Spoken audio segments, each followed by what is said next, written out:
Next preparation है halo alkane की from halo alkane खुद। अब ये क्या है कि हेलो एल्केन से हेलो एल्केन क्यों बनाना, क्या तर्क है, क्या लॉजिक है इसके लिए, तो तुमको पहली वाली रिएक्शन में आना पड़ेगा। क्या एल्केन से बनाए थे?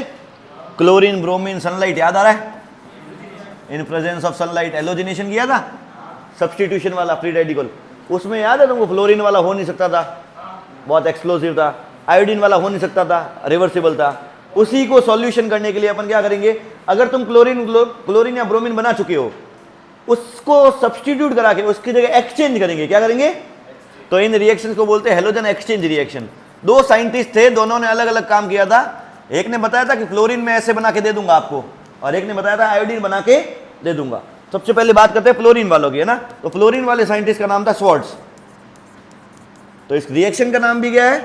Swarts reaction. ऐसे इस क्लास में 12th में तुम्हारे बहुत सारी नेम रिएक्शंस आएगी, बहुत सारी, ठीक है ना। नेम रिएक्शंस में सीधा क्वेश्चन डायरेक्ट आता है, ठीक है ना, कि एक्सप्लेन द फॉलोइंग या डिफाइन विद एग्जांपल। डिफाइन बोले तो एग्जांपल तो लिखना ही है। Define Swarts reaction, okay. तो डिफाइन कभी भी लिखते हैं तो रिएक्शन की लैंग्वेज ही लिखते हैं। वैसे पहले देखते हैं स्वार्ट्ज में होता क्या है। पहले क्लोरीन या ब्रोमीन वाला बना दो भाई, ये बनाना तो आसान है, हेलोजिनेशन से भी हो जाता है, एल्कीन से भी हो जाता है। अगर इसकी रिएक्शन करवाए किसी मेटल की फ्लोराइड से, हैवी मेटल की फ्लोराइड्स, कौन सी मेटल की फ्लोराइड्स? हैवी मतलब डी ब्लॉक वाले, सबसे एंडिंग में जो आ रहे, ठीक है ना। इसमें से कुछ और भी होते हैं, मैक्सिमम टाइम ये मिलेगा। और भी मैं तुमको बता देता हूं, COF2 भी हो सकता है, SbF3 भी हो सकता है, ठीक है ना। मेटल्स की, हैवी मेटल्स की फ्लोराइड्स। तो करना क्या है, सुनना, इसमें कुछ नहीं करना है, तुमको एक्सचेंज करना है। हेलोजन क्या करना है? तो इसके साथ कौन है? Cl। इसके साथ कौन है? F। Ag के साथ कौन है? F। तो क्या मिल जाएगा? CH3CH2। F इसके पास आ जाएगा, और Ag के साथ कौन चला जाएगा? Cl। तो इसकी डिफाइन भी ऐसे लिखनी है बेटा, देखो, व्हेन क्लोरो और क्लोरो एल्केन और bromo alkane is treated with heavy metal fluorides, heavy नहीं लिखना है, is metal fluorides like AgF, ठीक है। इट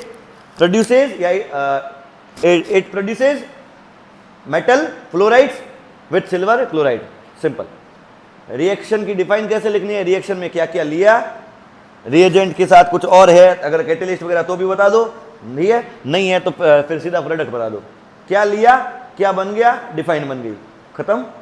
को स्वार्ट्ज रिएक्शन याद रह सकती है? क्या करते हैं स्वार्ट्ज रिएक्शन के अंदर? क्लोरीन या ब्रोमीन वाला लाएंगे, एल्काइल क्लोराइड या एल्काइल ब्रोमाइड लाएंगे, उसकी रिएक्शन कराएंगे AgF से, और उससे फ्लोराइड्स बन जाएगी, एल्काइल फ्लोराइड्स बन जाएगी। क्या बात समझ में आ रही? Clear, okay. The next reaction second वाली अपने पास है फिंकलस्टीन।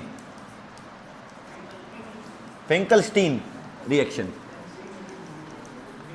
देखो ये बहुत आसान है। फिंकलस्टीन रिएक्शन के अंदर अपन क्या करते हैं, अब फ्लोरीन लेके आ गए, अब क्या लाना बाकी रह गया है? आयोडीन, ठीक है। फ्लोरीन लेके आ चुके, अब क्या लाना है? आयोडीन। आयोडीन के लिए इन्होंने क्या सजेस्ट किया, अगर आप क्लोरीन ब्रोमीन वाला पहले ले आओ मेरे लिए एग्जाम्पल, और इसके साथ रिएक्शन करो Na की, sodium iodide, in presence of acetone. Acetone क्यों लिया वो भी बताऊंगा। क्या मेरी बातें सुन रहे हो सब लोग? क्लोरीन एल्काइल क्लोराइड या एल्काइल ब्रोमाइड लाओ, किससे रिएक्शन करानी है? नहीं, Na, सोडियम आयोडाइड। होगा क्या? हेलोजन एक्सचेंज करो, क्या बनेगा? I plus Na। अब यहाँ एक बहुत बड़ी प्रॉब्लम भी है, एसीटोन जिसका रीजन है। प्रॉब्लम ये, आयोडीन का बॉन्ड, आयोडीन की साइज क्या होती है? बड़ी, कार्बन की छोटी, बॉन्ड कैसा होगा? वीक या अनस्टेबल। तो कहाँ जाएगा? रिवर्सिबल जाने की कोशिश करेगा, कोशिश जरूर करेगा, रिएक्शन वापस कहाँ है? पीछे, और आती भी है।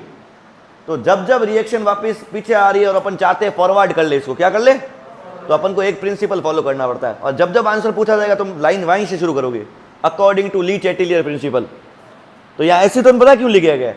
एसीटोन एक ऑर्गेनिक सॉल्वेंट है, जैसे कार्बन डाइसल्फाइड भी ऑर्गेनिक सॉल्वेंट है, CCl4 भी ऑर्गेनिक सॉल्वेंट है। सॉल्वेंट दो तरीके के होते हैं, पोलर और नॉन पोलर। पोलर मतलब पानी जैसे, और नॉन पोलर में ऑर्गेनिक सॉल्वेंट आते हैं, ऑयल जैसे, ऑयल, ठीक है। तो ऑर्गेनिक सॉल्वेंट क्यों लिया गया? देखो, ली चैटिलियर ने क्या बोला था कि अगर आपके रिएक्शन को फॉरवर्ड लेके जाना है तो दो तरीके हैं, या तो यहां बढ़ा दो चीजें, या तो वहां से गायब करना शुरू कर लो। अगर वहां से कम करूंगा, एक प्रोडक्ट को कंज्यूम कर लूंगा, रिएक्शन कहां जाएगी? फॉरवर्ड जाएगी, ठीक है। तो अब देखो NaBr NaCl जो बनेंगे इनमें से, चाहे क्लोराइड लो चाहे ब्रोमाइड लो, NaBr NaCl आयनिक कंपाउंड से। कैसे कंपाउंड है? आयनिक कंपाउंड पोलर सॉल्वेंट पानी जैसे में क्या होते हैं? डिसॉल्व होते हैं।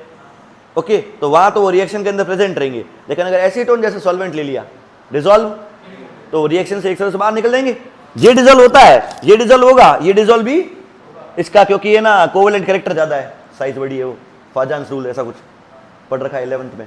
ओके, तो ये तीनों डिसॉल्व होंगे तो रिएक्शन के अंदर मौजूद रहेंगे, वो डिसॉल्व नहीं होगा, उसका आयनिक कैरेक्टर बहुत ज्यादा है, तो वो रिएक्शन से एक तरह से क्या कर लिया तुमने? निकाल दिया।